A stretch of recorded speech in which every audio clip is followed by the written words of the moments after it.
I had a client last month, an incredibly successful woman who built a business from the ground up.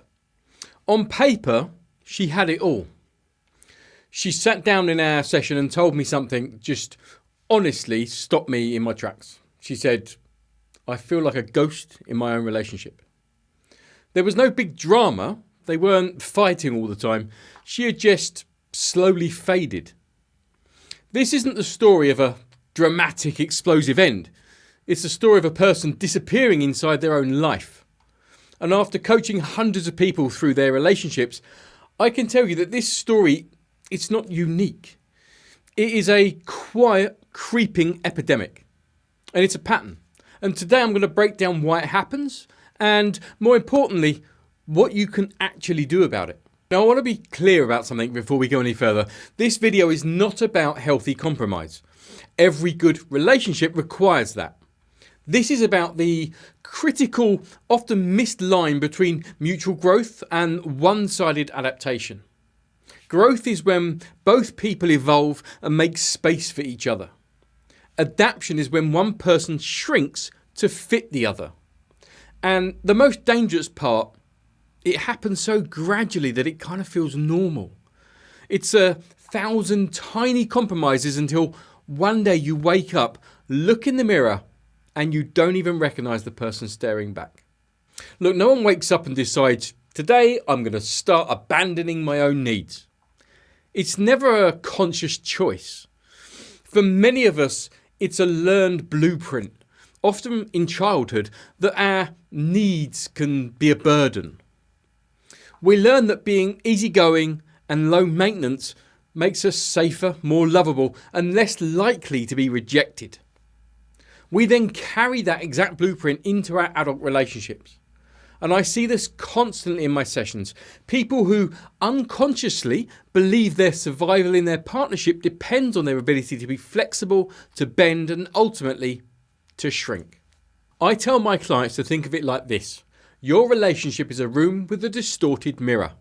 When you first walked in, you knew who you were. But over time, staring only into this specific mirror, your partner's reactions, their moods, their priorities, your reflection becomes skewed. When they dismiss your idea, you start to believe it was a bad idea. When they're indifferent to your success, you start to feel your achievements are insignificant. Eventually, you forget what your own true reflection even looked like. You've adapted to the distorted image you're being shown. This is made worse by a psychological principle known as hedonic adaptation. It's our human ability to get used to things for better or for worse. When the dynamic first shifted, you probably felt the sting, but over time, that lowered level of fulfillment became your new normal. The absence of enthusiastic support doesn't feel like a crisis anymore. It just feels like Tuesday. You stop noticing what's missing because you've gotten used to living without it. So the red flags I see in my coaching sessions. So how do you know? How can you tell if you're in a season of healthy compromise or a cycle of self-diminishment? Let's talk about the signs. These aren't just quirks. They are the patterns that I see play out in real sessions with real people. Recognizing them is the first step back to yourself. Sign number 1, you're doing all the work. I want you to think about this from a purely logical standpoint. Who is the engine of your relationship? I have my clients Audit the last month, who initiated the important talks, who planned the dates, who was the one to smooth things over after a disagreement. If you're honest with yourself and you find you've become the relationship manager while your partner is a passive participant, that's a major red flag. This isn't about keeping score. It's about recognizing an imbalance. They'll ask you for support on their big project, to be a listening ear after they've had a bad day, and you give it freely. But when the tables are turned, you're met with excuses or a half-hearted effort that feels worse than a no.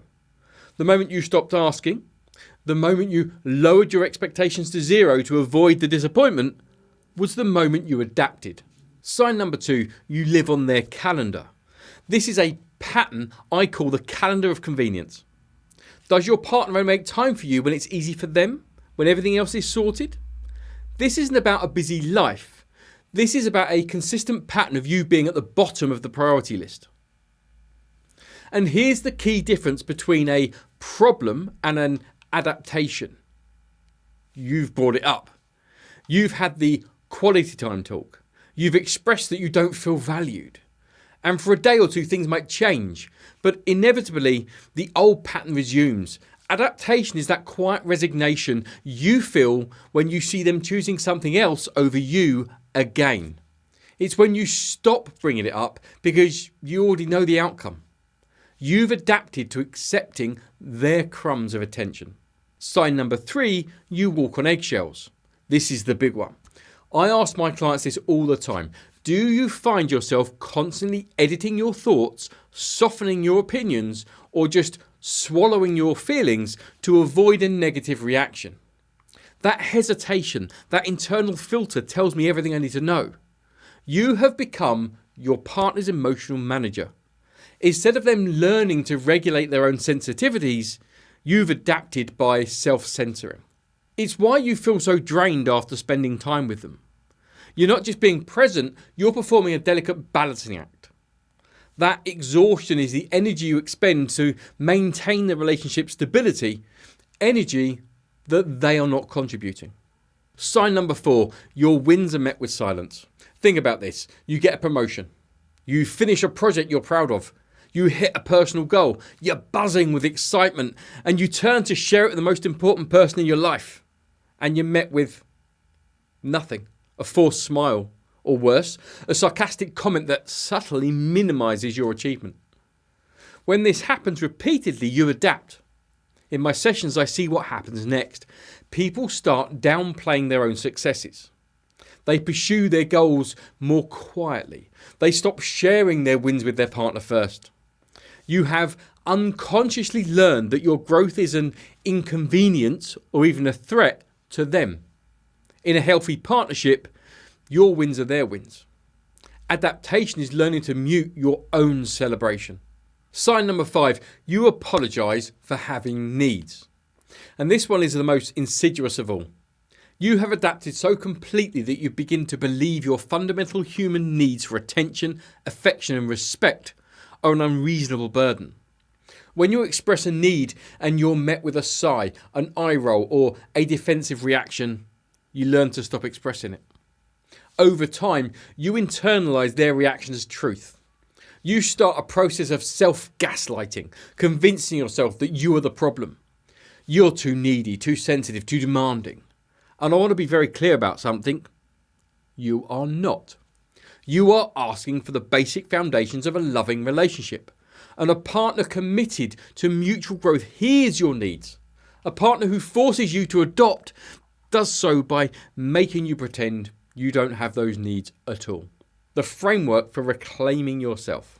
Now, if you're sitting there right now with a knot in your stomach, recognizing these patterns, I want you to take a breath. This isn't a final verdict, it's an awakening. Recognizing you've been shrinking is the most powerful first step towards expanding again. Now, this isn't about a dramatic exit. It starts with small intentional acts. And I want to give you something real here, not platitudes. These are actual frameworks that I use with my clients. First, start with the smallest no. The muscle of setting a boundary has probably weakened from disuse. You can't go from 0 to 100. So start small. The next time you're asked to do something you genuinely don't want to do, say a gentle but firm, no, I'm not really up for that tonight. You don't need a long excuse. The point isn't to start a fight. It's to reintroduce your own preferences into the relational space. Each small no is a repetition that rebuilds that essential muscle. Second, conduct a self-discovery audit. When you've adapted to someone else's world, you can forget what your own world contained.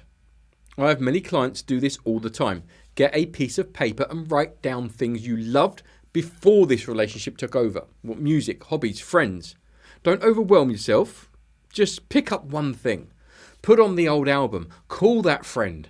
This isn't about rejecting your partner. It's about reconnecting with yourself. It's about a quiet act of remembering who you are. Third, use the need statement. Emotional expression is a skill, and it's one of the strongest predictors of relationship health. If you've adapted by suppressing your needs, you need a new way to communicate. This is a simple, non-confrontational formula I give to my clients. I feel, your emotion, when the specific situation occurs, and what I need is a specific actionable request. So for example, I feel disconnected when we're on our phones during dinner, and what I need is for us to put them away so we can talk. This removes blame. It moves from passive adaptation to active participation. Fourth, re-meet your partner. Sometimes we get stuck in our roles that we stop being curious about the person we're with. We operate like they are the same person we met 5 years ago. And I tell my clients to fight this stagnation. Intentionally create new shared experiences. Keep asking questions. Ask them what they're excited about now. Ask them what they're worried about.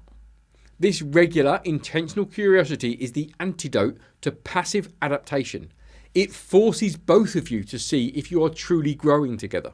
Fifth, build your emotional intelligence, your EQ.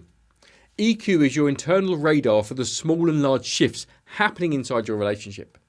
Without it, the signs of adaptation fly right past you until you're in a crisis. Building your EQ starts with paying attention on purpose. Check in with yourself. What am I feeling right now and why? Then extend that curiosity to your partner. Ask, what are they feeling and why? EQ allows you to sense the little shifts and address them with empathy rather than ignoring them and letting resentment build. And if this video is resonating with you right now, if you feel that ache of recognition, drop me a comment right now. Which of these 5 signs hit home for you the most? I do try and read and reply to every comment if I can. And your answers generally shape what I make next. So if there is something specific you want to hear about, make sure to drop that in the comments too. And if you want to continue your journey, please do subscribe, hit the like button, hit the notification bell. I do try and go deep on some topics every week if I have the time. And here's what I actually want you to take away from this. The goal of a partnership isn't to become one amorphous blob. It's to be 2 whole, distinct individuals who choose to build a life alongside each other. True, lasting love doesn't require you to sacrifice your core self. It requires you to show up fully, and it makes space for your partner to do the same. Your journey back to yourself starts not with a grand exit, but with the quiet internal decision to stop shrinking. It's the decision to let your voice be heard again, even if it trembles a little. It's the decision to take up space, because the next time someone asks you what you're passionate about, the answer should be yours. It should come easily, and it will be the most beautiful sound in the world.